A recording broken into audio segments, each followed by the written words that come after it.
in the last 2 minutes of the game, a young kid named Michael Jordan took over by himself.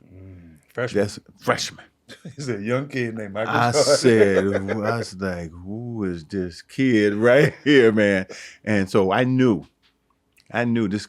He was going to be a great pro. I didn't know he going to be that good of a pro, but that kind of set the tone for me and my thoughts of what I saw. And like I said, if you haven't played against Mike, you have no clue. Mm-hmm. You have no clue how good he is.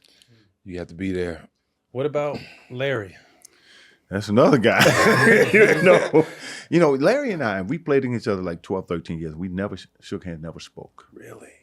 Never. I mean, as the great players back then, you didn't want another great player to get that close to you. Yeah. So none of us liked each other, never spoke.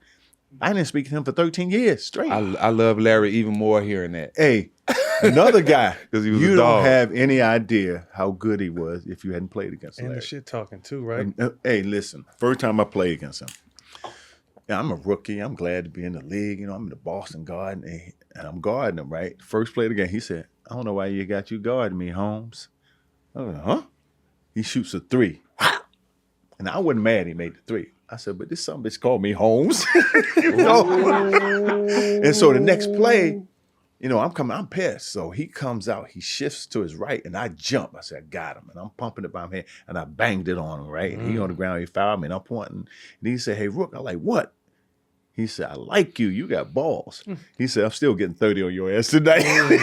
He got about 37. Yeah. But I wasn't mad because I'm paying my dues. That's Larry. Yeah, yeah. But that was the only time he ever talked trash to me. He respected you to Because back down. he knew I was going to keep coming. He and I, again, never talked until we retired. And he had an interview and they was talking about trash talking. And he said, I never said things to offend anybody.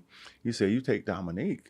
And he said, I said some things to Nick and he would just smile at me. Mm-hmm. But he understood what that smile was about. Yeah. He said he just came to play. He said, I have more respect for him than any player I ever played against. I never knew he felt that way. Wow. And that was a major, major respect. That was one of the few times he's ever said anything to me. Now, today we're friends. Yeah. Wow. Because we're not competitors anymore. No more, yeah.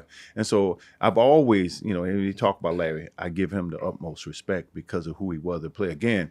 And I'm talking about guys that if you haven't played against them, You got no idea. you have no idea because they take your heart. 6'9". You think you tough, they take your heart. He's 6'10". 6'10". With Playing a skill small set. forward. What's With his a skill? skill- Talk to us about his skill set. His skill though. set, first of all, he had a basketball IQ off the chart. Yeah.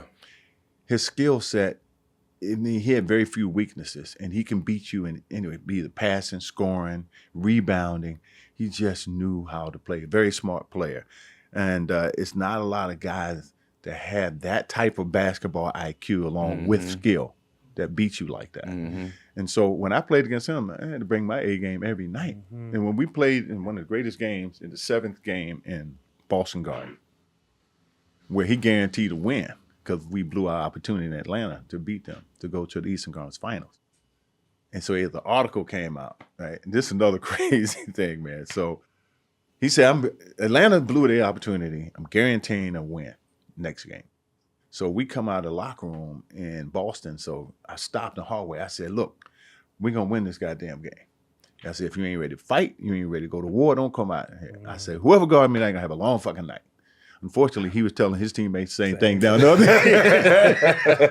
And the game was pretty close. And I went out for a blow in the third quarter. Larry only had 12 points in the third quarter. And I remember Kevin Willis reaching across me and pointing at Larry, but he said, don't let this somebody score anymore tonight. I'm like, what are you doing? Don't awake a sleeping giant. Well, he ended up with 34 that night. He had 20 in the fourth quarter. We had that famous shootout between us at the end of that fourth quarter. And I tell you today, I'm mad at Kevin. I said, Kevin, man, why you just didn't sit? Don't say it. Leave him alone. What up, fam? Football season is kicking off, and it's the perfect time to use DraftKings, the #1 place to bet on touchdowns. New customers, check out this offer. Bet just $5 and instantly get $250 in bonus bets. Plus, you get 1 month of NFL Plus Premium. And that's something we can all celebrate. Go download the DraftKings Sportsbook app and use promo code SMOKE. With those $250 in bonus bets, you can bet anytime touchdowns with DraftKings and so much more. So go and download the DraftKings Sportsbook app now New customers, use promo code SMOKE. Bet just $5 on any wager and get $250 in bonus bets instantly. That's promo code SMOKE only at DraftKings. The crown is yours.